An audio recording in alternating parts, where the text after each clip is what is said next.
네, 오늘은 요한일서 5장 16절로 21절 말씀을 통해서 지난 3개월간 강해왔던 요한일서의 결론적인 메시지인 하나님께로부터 난 자라는 제목으로 은혜를 나누겠습니다. 요한일서는 예수님의 제자 사도 요한이 AD 90년경에 에베소에서 소아시아에 흩어진 성도들에게 쓴 서신입니다. 그 당시 초대교회는 로마의 핍박과 이단 세력들로 말미암아 그야말로 풍전등화의 상황에 처해 있었습니다. AD 70년에 예루살렘이 로마에 의해 파괴된 후에 성도들은 핍박을 피해 소아시아 전역에 흩어졌지만 초대교회를 향한 로마의 박해는 더욱더 심해져만 갔습니다. 또한 내부적으로도 그동안 초대교회를 이끌어오던 사도들이 사도 요한을 제외하고 모두 이미 세상을 떠난지라 후라 교회의 리더십이 약해져 있었고, 이때를 틈타서 여러 이단 세력들이 교회에 침투하여서 복음주의 신앙을 흔들어대면서 교회의 분열을 조장하고 있던 위기적인 상황이었습니다. 이때 하나님은 무너져가는 교회의 신앙을 살리고 흩어진 그리스도인들의 연합을 지키기 위해 요한일서를 소아시아에 있는 여러 교회에 보내게 되었는데, 사도 요한을 통해서 가장 먼저 주신 또 가장 중요한 말씀은 그리스도와의 깊은 사귐을 회복하라라는 말씀이었습니다.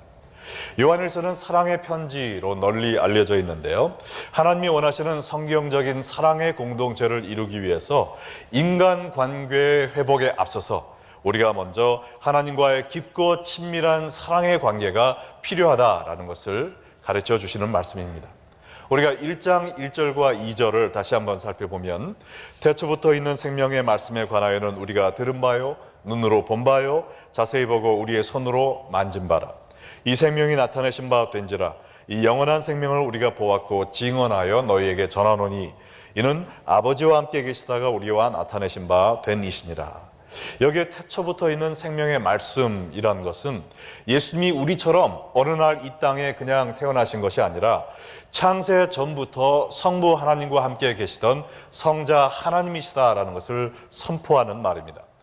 그런데 놀랍게도 이 하나님의 아들이 십자가의 죽음을 통해 우리의 죄를 구원해 용서해 주시기 위해서 사람의 몸으로 이 땅에 오셨는데, 사도 요한과 초대교회 성도들은 이 예수님에 대해서 어렴풋이 들은 것으로 끝나는 것이 아니라 그들의 귀로 예수님의 음성을 직접 들었다는 것입니다.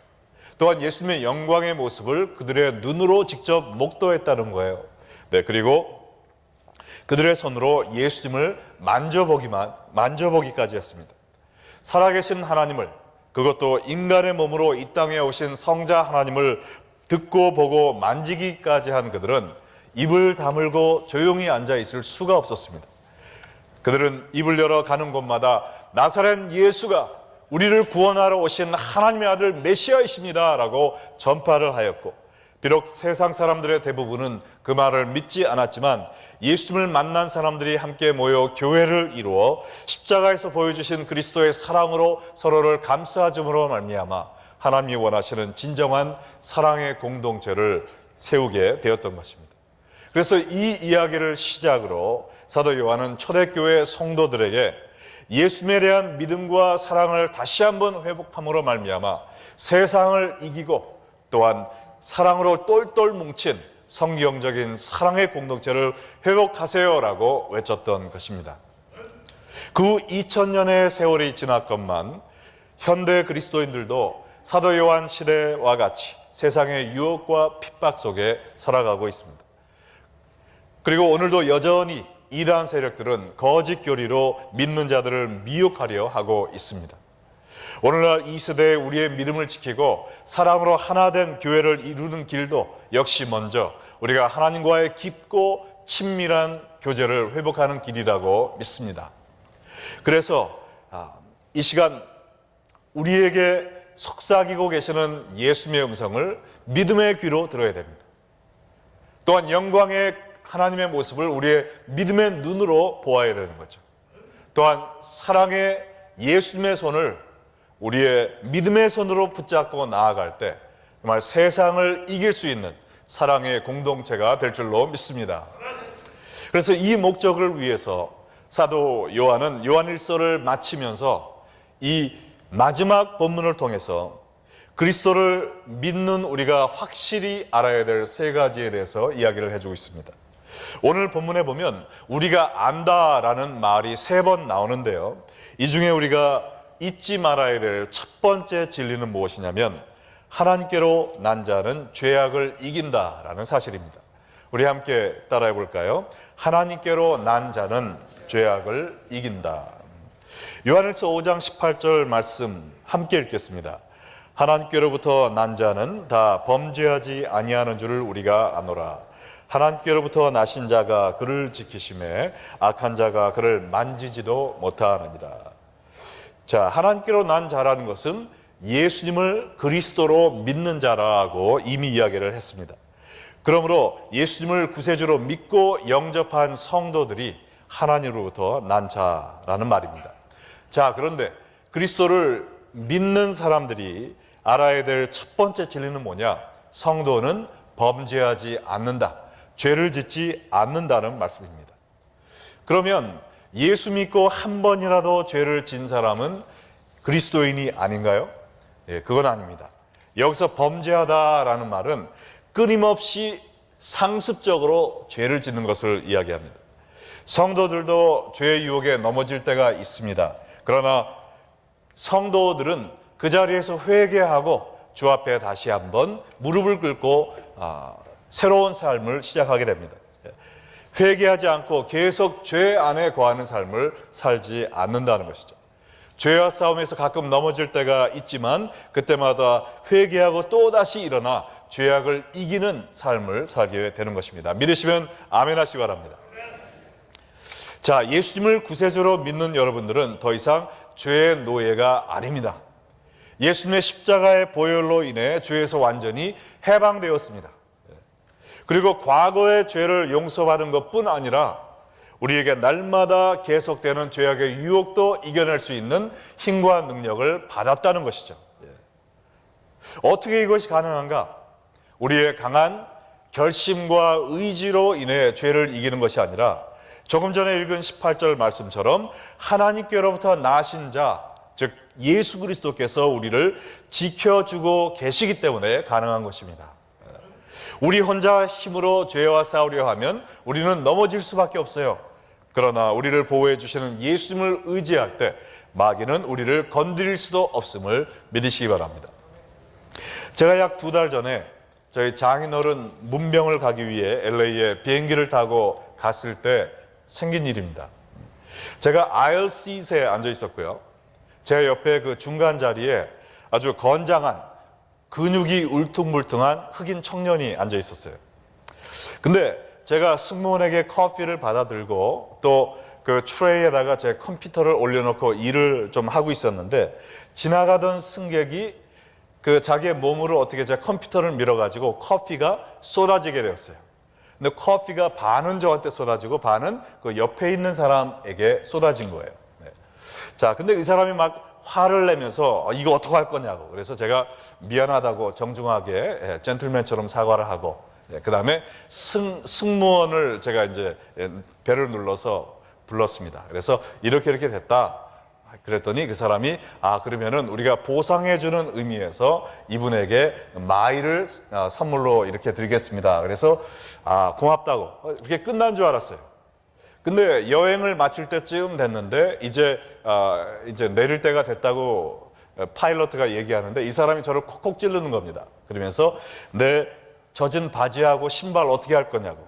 그래서 아니 승무원이 당신에게 마일로 보상해 준다고 얘기하지 않았냐. 그랬더니 그거는 비행기 회사가 자기한테 보상을 해주는 거고 당신은 나에게 어떻게 보상할 거냐. 그래서 제가 이렇게 머리에 이렇게 열이 오르기 시작하더라고요. 네, 그러면서 내가 한 것도 아니고 지나가던 사람이 쳐서 그렇게 된 건데 내가 당신한테 사과하지 않았냐. 마일을 받았으니까 내가 당신에게 따로 페이할 필요는 없는 것 같다. 그랬더니 막 인상을 붉히는 거예요. 그러니 이 청년이 주먹을 쥐고 자기 손을 막 치면서 당신 이제 밖에 내려가면은 내가 보복을 할 건데 당신은 크게 후회하게 될 거다 하면서 저를 막 협박을 하는 거예요. 그래서 제가 그때 처음에 생각난 것이 내가 젊었을 때 태권도를 배운 것이 이때를 위함이 아니었나 하면서 제가 물론 노랑띠에서 그만뒀지만 그래도 좀 기억이 나는 것 같아요. 그래서 제가 하고 싶은 말은 그래? 내려가지고 우리 활주에서 한번 맞짱 떠보자. 그 말을 하고 싶었는데 제가 젊은 청년을 또 평생을 병원에서 보내게 할 수는 없으니까 하나님이 저에게 또 혈기를 죽여주셔가지고 제가 한 말은 뭐냐? 그러면 당신이 만족할 수 없으면 내리자마자 내가 경찰을 부를 테니까 우리 경찰 앞에서 한번 이야기해보고 경찰이 하라는 대로 우리 하자고 그렇게 얘기를 하고 이 사람은 계속 씩씩거리는 거예요. 그래서 내리자마자 제가 경찰을 불렀습니다. 그랬더니 총을 딱 차고 3명의 건장한 경찰이 제복을 입고 딱 오더라고요. 멀리서 경찰이 오는 모습을 본 이 청년은 어떻게 했을까요? 36개 출행랑을 막 뛰어서 도망가더라고요. 왜냐하면은 자기가 저를 협박한 그런 죄가 있잖아요. 그래서 그냥 저는 무사히 집으로 들어갔습니다. 자, 제가 왜 이 말을 말씀드리냐면은 이것이 바로 우리가 영적 싸움에서 갖춰야 될 자세다라는 것이죠. 만약 제가 진짜로 그 젊은 청년하고 활주로에서 한번 맞짱을 떴으면 어떻게 됐을까요? 제가 이제 병원 신세를 지었겠죠. KO를 당했을 겁니다. 제가 어떻게 20몇 세 된 청년을 이길 수가 있겠어요? 이것처럼 우리가 마귀와 맞붙어 싸우려고 하면 우리가 이길 수 있을까요? 영적인 존재인 마귀에게 우리의 힘으로 이길 수가 있습니까? 도저히 이길 수가 없는 거예요. 그러나 경찰이 저를 딱 경호하고 있으니까 그 사람이 출행랑을 치고 저를 만지지도 못하고 도망간 것처럼 십자가 위에서 원수 마귀를 완전히 짓밟으신 예수님께서 우리를 보호하고 계시면 마귀가 우리를 건들 수가 있겠습니까? 이길 수 있을까요? 절대로 이기지 못합니다. 예수님이 우리와 함께 하시면 우리는 승리할 수밖에 없다는 거예요. 그럼 우리가 예수 믿는데 하나님으로부터 난 자인데 왜 날마다 패배를 당하며 살고 있는가? 그것은 내 힘으로 싸우려 하기 때문이라는 것이죠. 하나님과 동행하고 예수님 안에 거하며 예수님이 내 안에 거한다면 우리가 죄악의 유혹을 이길 수 있는 것을 믿으시기 바랍니다. 자, 그래서 하나님으로부터 난 자는 죄악을 이길 힘이 있는 거예요. 근데 여기서 범죄하지 아니한다에 대한 또 하나의 의미가 있습니다. 그것은 바로 앞에 나왔던 16절과 17절에 있는 그러한 죄를 짓지 않는다라는 뜻도 있어요. 16절과 17절에 보면 누구든지 형제가 사망에 이르지 아니하는 죄에 범하는 것을 보거든 구하라. 손으로 꺼내어 구하라는 것이 아니고 영어로 보면 pray for them. 중보기도 하라는 이야기입니다. 그리하면 사망에 이르지 아니하는 범죄자들을 위하여 그에게 생명을 주시리라. 사망에 이르는 죄가 있으니 이에 관하여 나는 구하라 하지 않노라. 모든 무리가 죄로 돼 사망에 이르지 아니하는 죄도 있도다. 자, 예수를 믿는 형제들 가운데 범죄하는 사람을 보면 우리는 정죄하지 말라는 겁니다. 돌을 던지지 말라는 거예요. 제일 먼저 우리가 해야 될 것은 그들을 위하여 기도하는 것입니다. 할렐루야. 중보기도 해야 되는 것입니다. 자, 그런데 여기에 보니까 우리가 그들을 위하여 기도할 때 그들의 죄가 사망에 이르지 아니하는 죄면 하나님이 그들에게 생명을 주시겠지만, 그러나 그들이 사망에 이르는 죄를 지면은 기도하지도 말라고 그랬어요.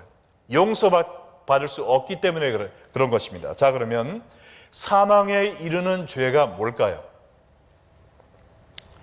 자, 우리가 생각을 해보면요, 모든 죄는 하나님에 대한 범죄요, 또한 죄의 싹은 사망입니다. 천국은 온전히 거룩한 곳이기 때문에 우리가 눈꼽만한 죄를 지었다 할지라도 들어갈 수가 없어요. 그러므로 모든 죄는 사망에 이르게 하는 죄입니다. 그러나 하나님이 우리를 사랑하셔서 우리가 지옥에 가는 것을 보기를 원치 않으셨어요. 그래서 예수님이 이 땅에 오셔서 십자가에서 우리의 죄값을 대신 치러 주심으로 말미암아 그 사실을, 그 은혜를 믿는 자마다 예수님의 보혈로 우리의 모든 죄가 씻음을 받게 되었습니다. 그러므로 우리를 사망에 이르게 하는 죄는 하나도 없는 거예요. 자, 그러면 사망에 이르게 하는 죄가 무엇이냐? 딱 하나 있습니다. 우리가 예수님을 믿기만 하면, 예수님의 보혈에 의지하기만 하면 모든 죄가 용서를 받는데 예수님을 믿지 않는 죄, 그리하여 주 앞에 회개하지 않고 주님의 보혈로 인한 씻음을 거부하는 그 죄만은 용서받을 길이 없어요. 그래서 예수님도 마태복음 12장 31절에 말씀하시기를 그러므로 내가 너희에게 이르노니 사람에 대한 모든 죄와 모독은 사하심을 얻되 성령을 모독하는 것은 사하심을 얻지 못하겠다 말씀하신 것입니다. 성령의 가장 중요한 사역이 무엇입니까? 예수님을 증거하는 일이죠. 근데 이 성령의 사역을 받아들이지 않고 예수님을 나의 구주로 믿지 않는 죄, 이것은 우리가 아무리 기도해도 예수님을 믿지 않으면 그들의 죄를 용서받을 수가 없는 것입니다. 우리가 죄를 지어서 지옥에 가는 것이 아니에요. 죄 지은 자를 위하여 십자가에서 돌아가신 예수님을 믿지 않기 때문에 지옥에 가는 것입니다. 만약 여러분 가운데 아직도 예수님을 나의 구세주로 믿지 않는 분이 있다면 더 이상 나의 의로 말미암아 나의 노력으로 말미암아 내 죄를 씻음받기 원하는 그러한 헛수고를 하지 마시기 바랍니다. 여러분에게 예수님만이 우리를 구원해 주실 수 있다라고 말씀하시는 성령의 사역을 거부하지 마시기 바랍니다. 예수님만이 우리를 구원해 주실 수 있는 분입니다. 사도행전 4장 11절 12절에도 이야기하기를 이 예수는 너희 건축자들의 버린 돌로서 집 모퉁이의 머릿돌이 되었느니라. 다른 이로서는 구원을 받을 수 없나니 천하 사람 중에 구원을 받을 만한 다른 이름을 우리에게 주신 일이 없음이라 하였더라. 우리의 힘과 노력으로 우리가 깨끗함을 받을 수가 없어요. 아무리 이 세상에서 가장 선한 자라 할지라도 우리는 천국에 들어갈 만한 의인이 이 세상에 하나도 없다고 성경은 이야기하고 있습니다. 우리는 예수님을 증거하는 성령의 사역을 받아들여야 됩니다. 나의 힘으로 구원받을 수 없고 오직 예수 그리스도의 보혈로만 내가 구원받을 수 있음을 믿습니다. 시인하고 받아들여야 됩니다. 이것을 거부하는 죄, 짓지 않는 여러분 되시기를 주의 이름으로 축원합니다. 자, 예수 그리스도를 구주로 믿는 자들이 알아야 될 또 하나의 진리가 있는데요. 그것은 하나님으로 난 자는 하나님의 것이다 라는 것입니다. 한번 따라해 볼까요? 하나님으로 난 자는 하나님의 것이다.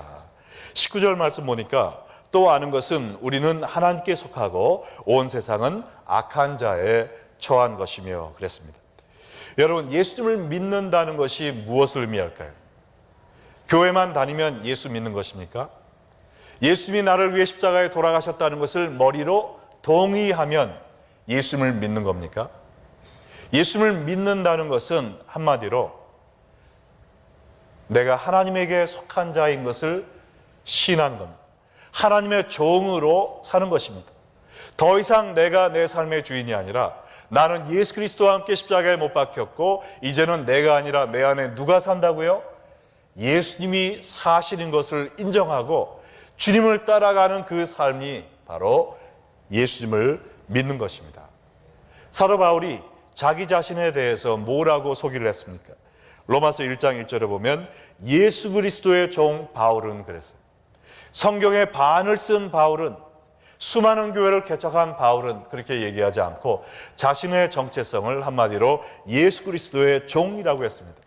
여기에 종이란 말은 둘라스라는 말인데요, 이것은 일을 하고 보수를 받는 일꾼이 아니라 주인의 소유물로 간주되었던 노예를 의미합니다. 더 이상 자신의 뜻대로 자신의 소원을 이루기 위해 사는 사람이 아니라 오직 주인의 뜻을 이루기 위해 존재했던 노예를 가리켜 둘라스라고 한 것입니다. 이 구약시대의 노예는 6년을 섬기고 7년째는 해방을 받아야 돼요. 그러나 주인에 대한 사랑으로 인하여 주인의 은혜에 감사해서 나는 평생 동안 나의 주인의 종이 되겠다라고 하는 사람은 자진해서 그것을 헌신을 합니다. 그러면 문 지방에 데려가서 귀를 뚫는 거예요. 그러면은 그 주인의 평생 노예가 된 것입니다. 그 일 이후에는 보수를 바라고 주인을 섬기는 것이 아니라 주인을께 감사하고 사랑하는 마음으로 오직 주인의 뜻만을 감당하고 순종하며 살던 것이 바로 이 둘라스라는 겁니다. 근데 이 둘라스라는 노예의 특이한 점은요, 자신들의 이름이 없고 주인의 이름에 따라 불리웠다는 거죠. 우리도 내 기타, 내 차 이렇게 얘기하는 것처럼 주인의 소유물이 되겠다라는 헌신이었기 때문에 그들의 이름은 없어지고, 김씨네 둘라스가 있으면 그 종의 이름이 뭘까요? 김씨의 것. 박씨네 종이 있었다. 그럼 그 사람의 이름은 뭐예요? 박씨의 것이라는 이름으로 불리워지게 됐다는 것이죠. 자, 여러분 가운데 나는 기독교인입니다, 그리스도인입니다 라고 시인하는 분은 아멘으로 화답하시기 바랍니다. 예, 아멘이 좀 시들시들하네요. 다시 한번, 나는 예수님을 믿는 그리스도인입니다 하는 분 아멘으로 화답하시기 바랍니다. 자, 그러면 이 그리스도인이란 뜻이 뭘까요? 크리스천이란 이름의 뜻이 뭘까요? 이것을 직역을 하면 Christ, 예수님의 것이란 뜻입니다. 헬라어로는 크리스티아노스라는 뜻이에요. 자, 예수님을 따르던 사람들이 처음에는 예수님의 제자로 불리웠습니다. 그러나 안디옥에서 가장 먼저 크리스천이란 이름으로 불리워졌는데요, 예수 안 믿던 이방인들이 제자들을 보니까 이 사람들이 꼭 예수님의 둘라스인 것처럼 행동하더라 말이에요. 자기의 뜻대로 자기가 하고 싶은 것을 하는 것이 아니라 무엇을 하면 하나님이 기뻐하실까? 내가 지금 무슨 말 하기를 예수님이 원하실까? 항상 그것을 생각하면서 예수님을 기쁘시게 하기 위하여 예수님의 종처럼 사는 것을 보고, 저 사람들 저거 자기네가 예수님의 노예인지 아나 봐 하면서 조롱하는 투로 기독교인들을 부르기 시작한 것이 예수님의 것, Christ, Christian, 그리스도인이라는 것입니다. 그러므로 우리가 내가 그리스도인이 되겠습니다 라고 헌신하는 것은 내가 예수님이 나를 위해 돌아가신 것을 믿고 이제부터 계속 내 마음대로 살겠다가 아니에요. 예수님이 나를 위해 돌아가셨으니 이제 내가 내 자신을 예수님께 바친다는 겁니다. 무엇으로요? 종으로 바친다는 거예요. 하나님의 사랑과 은혜가 너무나도 감격스러워서 이제는 내가 내 뜻을 위하여 사는 것이 아니라 예수 그리스도의 종으로 주님이 기뻐하시는 일만을 하며 살기로 헌신한 그것이 바로 예수 믿는 성도의 정체성임을 믿으시기 바랍니다. 그래서 사도 바울이 로마서 1장 1절에서 자기 자신을 그리스도의 종으로 소개한 후에 로마에 있는 성도들과 예수 믿는 모든 성도들에게 대해서 무엇이라고 얘기를 했습니까? 6절에 보니까 너희도 그들 중에서 예수 그리스도의 것으로 부르심을 받은 자니라. 예수님을 믿는 모든 사람들은 예수님의 노예로 헌신한 사람들입니다. 믿으십니까? 그러면 이러한 그리스도인의 정의를 우리가 안 후에 여러분은 나는 그리스도인입니다 라고 자신 있게 얘기할 수 있으시겠습니까? 예수님을 나의 구세주로 믿는 데서 끝나는 것이 아니라 예수님을 나의 왕으로 모시고 이제는 내가 예수님의 종이 되어서 예수님이 원하시는 일만을 하며 살기로 헌신하였습니다. 내가 이렇게 오늘도 내일도 살고 있습니다 라고 자신 있게 얘기할 수 있으시겠습니까? 아니면은 내가 예수님을 믿는다고 이야기하지만 아직도 내가 나의 주인이 되어 내가 하고 싶은 말과 행동과 생각을 하며 내 마음대로 살고 있는 자신을 고백할 수밖에 없다면 우리는 오늘 이 시간 내가 진실로 하나님이 원하시는 그리스도인인가 한번 되돌아 봐야 될 줄로 생각합니다. 여러분, 이 세상에는요 딱 두 종류의 사람밖에 없습니다. 세상에 속한 자들과 하나님에게 속한 자예요. 세상의 것과 하나님의 것밖에는 없는 거예요. 우리가 소속을 잘 알아야 돼요. 내가 세상의 것, 세상에 속한 자로 살려면 아예 마음껏 타락하다가 지옥 가는 게 낫습니다. 그러나 내가 하나님의 것, 하나님께 속한 자로 산다면 세상과 구별되는 삶을 살아야 돼요. 이것을 사도 바울은 빌립보서 3장 18절로 20절에서 이렇게 설명을 했습니다. 내가 여러 번 너희에게 말하였거니와 이제도 눈물을 흘리며 말하노니 여러 사람들이 그리스도의 십자가의 원수로 행하느니라. 그들의 마침은 멸망이요 그들의 신은 배요 그 영광은 그들의 부끄러움에 있고 땅의 일을 생각하는 자라. 그러나 우리의 시민권은 하늘에 있는지라 거기로부터 구원하는 자 곧 주 예수 그리스도를 기다리노니. 자, 여기에서 세상에 속한 자를 뭐라 그랬습니까? 그리스도 십자가의 원수라고 얘기했어요. 그들이 어떤 삶을 산다고요? 세 가지입니다. 그들의 신은 배요. 여기서 배는 육신의 욕망을 이야기하는 겁니다. 우리가 하나님의 말씀을 순종하며 하나님의 뜻을 우리가 받들며 살아야 되는데 오히려 우리의 육신의 욕망이 우리의 신이 되어버렸어요. 무엇이든지 내 육체가 원하는 것을 순종하며 쫓아가며 사는 삶을 산다는 것입니다. 세상에 속한 자의 두 번째 특징이 뭡니까? 그 영광은 그들의 부끄러움에 있고 부끄러워야 해야 될 거를 오히려 자랑거리로 여긴다는 겁니다. 내가 여기 이렇게 거짓말 좀 했는데 이런 이익을 봤어. 내가 좀 속임수를 썼는데 아직도 안 걸리고 내가 지금 잘 나가고 있어. 또 게이 프라이드로 행진을 하면서 막 부끄러워야 될 것을 이제는 자랑거리로 알고 있는 그것처럼 죄 짓고 걸리지 않은 것을 오히려 나의 영광으로 여기는 것이 바로 세상에 속한 자의 두 번째 모습이라는 거예요. 세 번째는 뭐냐? 땅의 일을 생각하는 자라 그랬습니다. 아침에 일어나서 잠자는 그 시간까지 내가 어떻게 이 땅에서 더 행복하게, 더 부유하게, 더 명예롭게, 더 쾌락을 즐기며 살 것인가, 그것만 생각한다는 겁니다. 하늘나라를 생각하고 내가 어떻게 더 주님의 영광을 위해 살 것을 생각하는 것이 아니라 오직 이 땅만 생각하고 산다면 이것이 바로 세상에 속한 자의 특징이라는 거예요. 이들의 결말이 어떻게 된다고 그랬습니까? 그들의 마침은 뭐라고 그랬어요? 멸망이요, 영원한 멸망, 지옥의 형벌이라는 것입니다. 그와 반면에 하나님께 속한 자들은 뭐라 그랬습니까? 우리의 시민권이 하늘에 속한 자라라고 이야기를 했어요. 우리는 이 세상을 그저 잠시 지나가는 여행객이라는 겁니다. 여러분 가운데 미국 시민권이 있는 분도 있고 한국 시민권을 갖고 있는 분도 계시겠지만 우리는 전부 다 여행 비자로 미국에 온 사람임을 믿으시기 바랍니다. 여러분이 예수님을 믿으신다면 우리는 어느 나라 시민이에요? 천국 시민입니다. 천국 시민권을 갖고 사는 거예요. 그러므로 미국에는 여행 비자로 온 겁니다. 이 세상에 잠시 왔다 가는 거예요. 여기다가 다 쌓아놓을 필요가 없습니다. 천국에 우리의 재물을 쌓아놔야 되죠. 천국에 있는 우리의 집을 바라보고 준비하며 살아야 되죠. 천국에 계신 우리의 신랑 예수님을 위하여 내 자신을 준비하는 삶을 살아야 되는 거죠. 이러한 사람들은 어떠한 삶을 사느냐? 한 가지, 거기로부터 구원하는 자 곧 주 예수 그리스도를 기다리는, 날마다 예수님을 생각하며 사는 거예요. 예수님과 동행하며 산다는 겁니다.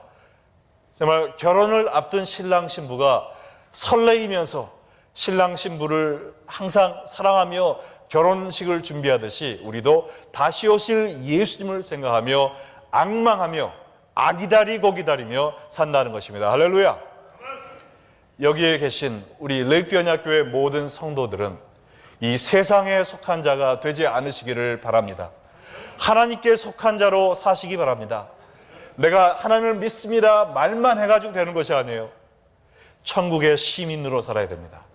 천국의 법대로 하나님의 말씀을 순종하며 살아야 되는 거예요. 이 세상을 사랑하지 말고 하나님을 사랑하고 예수님을 사랑하며 삶으로 말미암아 하나님께 속한 자, 그리스도의 종, doulos of Christ, 예수님의 노예로 하나님의 뜻을 순종하며 이루며 살아가는 여러분 되시기를 주 예수의 이름으로 축원합니다.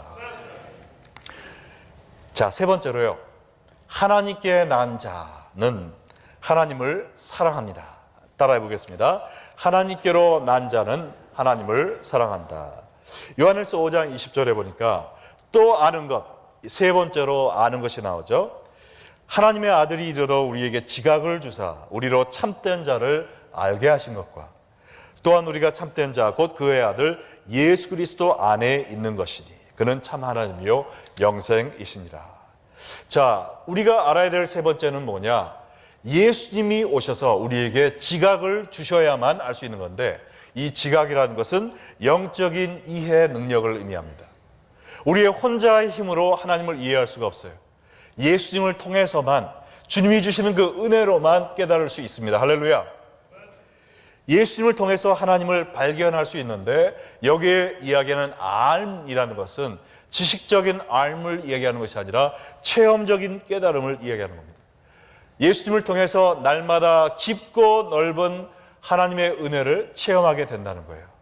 말씀을 통해서 하나님이 우리를 얼마나 사랑하시는지, 하나님이 얼마나 영광스러운 분이라는 것을 깨닫게 되고, 마치 남편이 아내를 알고 아내가 남편을 아는 것처럼 하나님과 친밀한 사랑의 교제를 갖게 된다는 것입니다.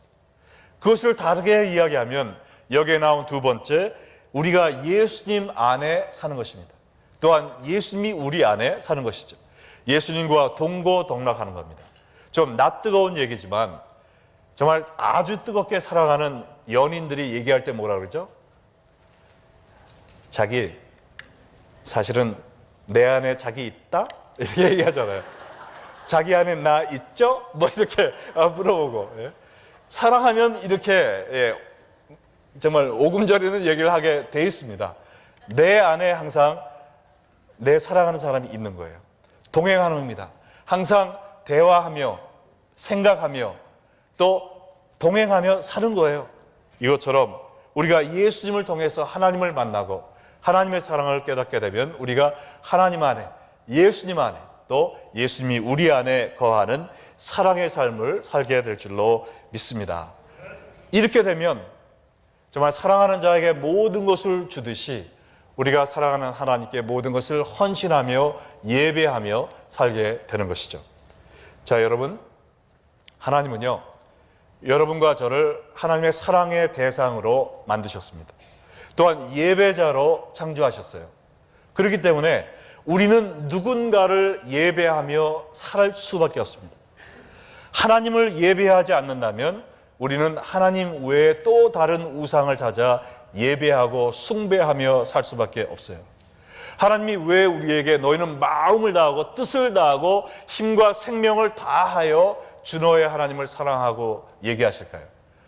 우리의 사랑이 없으면 하나님이 사랑 결핍증에 걸리십니까? 우리가 하나님을 사랑하지 않으면 하나님이 디프레션에 걸리나요? 하나님은 우리의 사랑이 없이도 온전하신 분이십니다. 그러나 우리의 사랑을 요구하시는 것은 우리가 하나님을 전심을 다하여 사랑해야 되는 필요가 있기 때문에 그래요. 조금이라도 우리 마음속에 하나님을 사랑하지 않는 룸이 있다면 그 룸을 사탄 마귀는 우상을 가지고 들어가서 차지하려고 합니다. 하나님 대신 무엇인가를 더 사랑하게 만들고 하나님 대신 무엇인가를 더 숭배하게 만들려고 하기 때문에 그래요.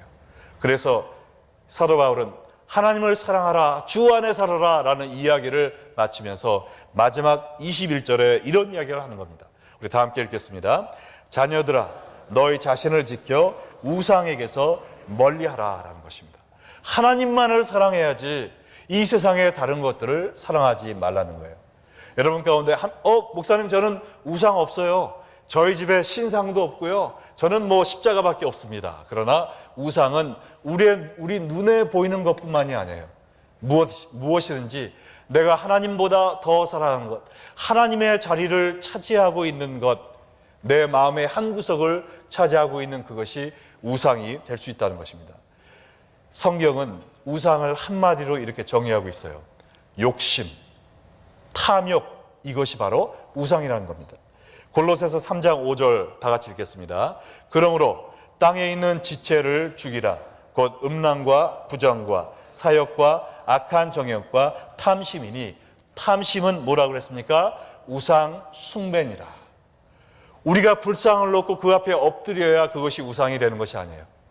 내가 욕심을 부리고 있는 그것, 하나님이 내 것이 아니라고 말씀해 주셨음에도 불구하고 내가 그것을 갖기 위해 하나님을 거역하게 만드는 그것, 그 탐심 자체가 나의 욕심이며 또한 우상 숭배라는 것입니다. 여러분의 삶 속에 여러분이 모시고 있는 우상은 무엇입니까? 하나님이 원치 않음에도 불구하고 내가 이것만은 꼭 가져야 돼, 이것은 내려놓을 수 없어 라고 여러분의 가슴에 진심으로 원하면서 또 욕심을 내가 버리지 못하는 그것이 무엇이냐 말이에요. 여러분, 우리의 신앙의 행진이 멈춰지고 신앙의 여행기가 땅에 떨어지는 것은요, 큰 죄로 인하여 떨어지는 것이 아닙니다. 작은 욕심들로 인하여 우리가 시험에 들게 되는 거예요. 길이가 300m가 넘었던 1912년 영국을 떠나 미국으로 첫 출항을 하였다가 침몰한 그 배의 이름이 뭐죠? 타이타닉이죠. 그동안 많은 사람들은 타이타닉이 암초에 걸려 큰 구멍이 나서 바다에 침몰한 것으로 생각을 하였습니다. 그러나 최근에 과학자들과 잠수부들로 이루어진 조사단이 바다 밑 진흙 속에 묻혀 있는 이 유람선을 초음파로 탐사한 결과 그 배에는 큰 구멍이 난 것이 아니라 작은 구멍 6개가 났다고 그래요. 이 작은 구멍으로 새어 들어온 물들이 그 거대한 이 여행선을 침몰시킨 것입니다. 이와 마찬가지로 우리의 하나님을 향한 사랑도요, 큰 죄가 침몰시키는 것이 아닙니다. 내가 내 마음속에 허락하고 있는 이 작은 욕심들, 내 마음속에 모시고 있는 작은 우상들, 하나님보다 더 사랑하는 그 작은 것들이 나로 하여금 하나님을 등지게 하는 겁니다. 우리가 하나님을 전심으로 사랑할 때 우리가 하나님께 우리를 헌신하게 되죠. 주님, 저는 하나님의 것입니다. 하나님께 속한 자입니다. 주의 노예로 우리가 둘라스로 헌신하게 되는 거예요. 그럴 때 나를 보호해 주시는 예수님의 능력으로 죄를 이기는 삶을 사는 것입니다. 그러나 하나님을 사랑하지 못하고 이 세상을 사랑할 때 우리는 이 세상에 속한 자가 되어 세상의 노예로 살게 되는 거예요. 그러다가 이 죄의 유혹이 올 때마다 이 세상에 굴복하는 그러한 불행한 삶, 완전한 멸망을 거두게 되는 것입니다. 여러분은 어떠한 삶을 사시겠습니까? 하나님께 속한 자로 사시겠습니까? 아니면 세상에 속한 자로 사시겠습니까? 하나님께 속한 자로 살기 원하신다면 여러분 마음속에 있는 탐심과 우상을 버리시기 바랍니다. 세상도 사랑하고 하나님도 사랑하는 것이 아니라 온 몸과 마음과 힘과 정성과 생명을 다하여 주너의 하나님을 사랑하는 여러분 되셔서 하나님께 모든 것을 헌신하시고 주님이 주시는 능력으로 이 세상을 이기며 이 세상이 감당할 수 없는 하나님의 백성으로 승리의 삶을 사는 여러분 되시기를 주 예수의 이름으로 축원합니다. 다 함께 기도하시겠습니다.